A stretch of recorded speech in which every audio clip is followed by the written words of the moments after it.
윤석열 대통령이 그 부정선거 그 다큐 영화관에 관람을 갔습니다. 근데 여기 오른쪽에 있는 전한길 씨가 뭐라고 했느냐. 부정선거 있다는데 오른손목 건다.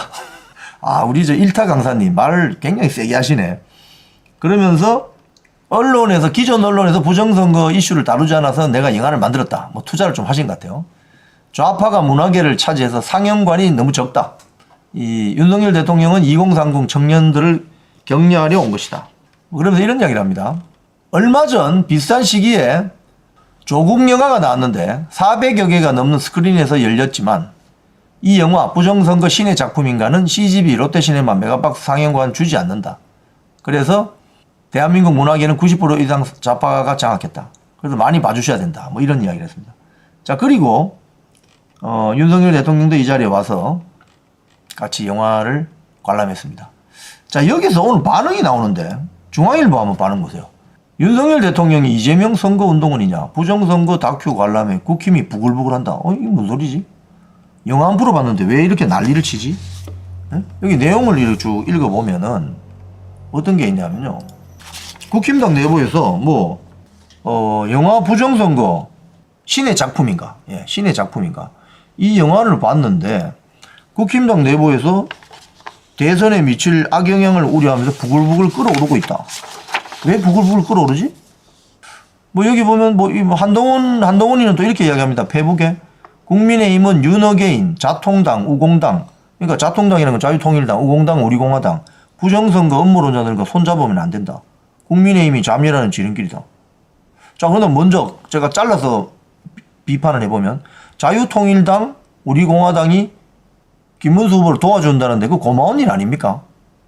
근데 왜 경기 동부연합 진보당 김재현이는 이재명을 도와주는데 거기에 대해서는 한동훈이는 한마디도 안 하죠. 말을. 근데 이 부정선거 관련은 그러니까 이제 이게 부정선거가 있다 없다 이걸 이야기하기 전에 선거 관리 업무를 하다 보면 사소하게 실수도 생길 수 있잖아요. 솔직히 가다가 투표한 관리가 잘 안 된다든지 있잖아요. 그런 걸 제기하는데 왜 그게 대선에 불리하죠? 저는 이런 멘트를 이해가 잘 안 됩니다. 그리고 윤석열 대통령은 이제 탈당했고 자연인입니다. 자연인이 가서 부정선거 다큐 영화 전한길 씨하고 이영돈 PD가 만들었다는데 그거 한번 보러 왔는데 그게 무슨 대선에 큰 마이너스가 됩니까? 오히려 선거 관리 업무를 이번에 철저하게 잘해야 된다 이런 메시지를 줄 수 있으면 그 선거에 도움되는 거 아니에요? 왜 이렇게 민감하게 반응을 하냐 이거. 조경태, 김건식 다 똑같습니다. 이거 조경태 이거 민주당에서 넘어온 자 아닙니까? 김건식 이거 김종인 세력 아닙니까? 다 이런 세력들이 이상한 비비 꼬아가지고 비판한다 이거예요. 응? 이해할 수 없죠. 참 이상하다. 김문수 후보는 오늘 이렇게 이야기했습니다. 요렇게 이야기하는 게 정상이지. 윤석열 대통령 부정선거 신의 작품입니까? 영화 관람 소식에 선관위 의혹 해명 노력해야 되지 않나? 이렇게 이야기할 수 있는 거 아니에요? 그러니까 선관위가 일부 의심받는 점이 있다. 그리고 의혹을 완전 일소하는 데 노력하자. 이게 당연한 반응이지. 이게 문제 있어요? 근데 왜 이런 이야기를 하면은 난리를 치냐 이거요. 그러니까 우리가 선거관리 사무 업무를 좀 철저하게 관리를 잘하자 이런 취지 아닙니까? 그런데 왜 그런 이야기 한다고 그게 표 떨어진다고 왜 그런 소리 하지? 그거 참 이해할 수 없죠. 이해할 수 없는 거죠. 반응들이 한동훈이나 조경태나 김건식이나 지금 다 보면 윤석열 대통령 탄핵에 찬성한 세력들입니다. 어떻게 보면 그 자들이 가서 투표하는 바람에 이 지경이 난 거 아닙니까? 지금 조기 대선이 치러지는 거 아닙니까? 그들은 이렇게 합니다. 윤석열 대통령이 잘못해가지고 지금 조기 대선? 아니, 윤석열 대통령을 그럼 탄핵 안 시켰으면 될 거 아니야. 그럼 자기들이 그 찬성표를 안 던졌으면 192표로 야5당이 매번 투표해도 192표면 대통령 탄핵 못 시키는 거 아닙니까? 내란죄 재판은 따로 받는다고 하더라도 헌법재판도 안 갔을 거 아니야. 쥐들이 보내놓고 이제 와가지고 선거 관리 업무를 철저하게 하자는 그 취지지. 그 취지 그런 이야기를 한다고 해도 왜 그게 문제가 되죠? 그 점이 이해가 안 된다 이거예요. 저는 싫은 거지 예? 자, 그런데 이재명 후보가 또 이런 이야기 합니다. 윤석열 대통령이 이 영화 봤다 이러니까 윤석열 대통령을 겨냥해서 본인이 지난번 대선에서 이겼는데 이해가 안 된다. 근데 이재명 후보가 이 말을, 이거 한번 보세요, 여러분.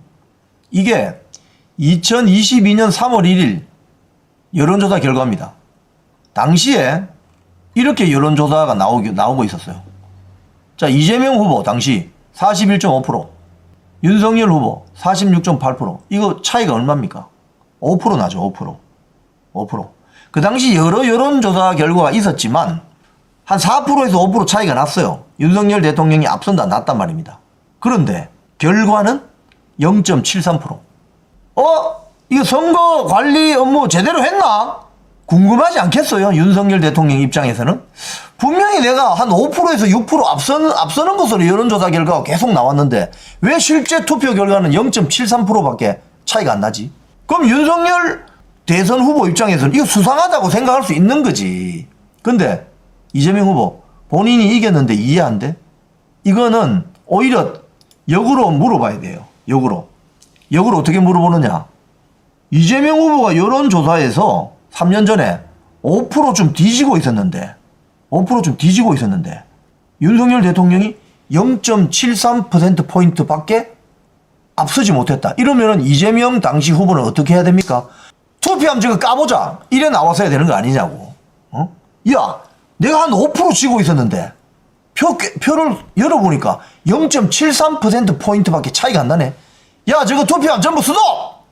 하면 저거 수개표로 까보자고 했어야 되는 거 아니냐고. 그런데 입 싹 닫아버렸죠. 그게 수상하지 더. 그게 더 수상하지 않아요, 여러분. 오히려 윤석열 대통령 입장에서는 내가 5% 앞섰는데 여론조사 계속 발표됐는데 내가 5%에서 한 6% 앞서는 걸로 나왔는데 어떻게 0.73%포인트밖에 차이가 안 나지? 뭔가 이거 수상한데? 라고 생각할 수 있죠. 이겁니다, 이거 여러분. 그래서 이재명 후보가 그 당시에 제가 봤을 때 수상하다. 그런 합리적인 추론을 해보는 거죠.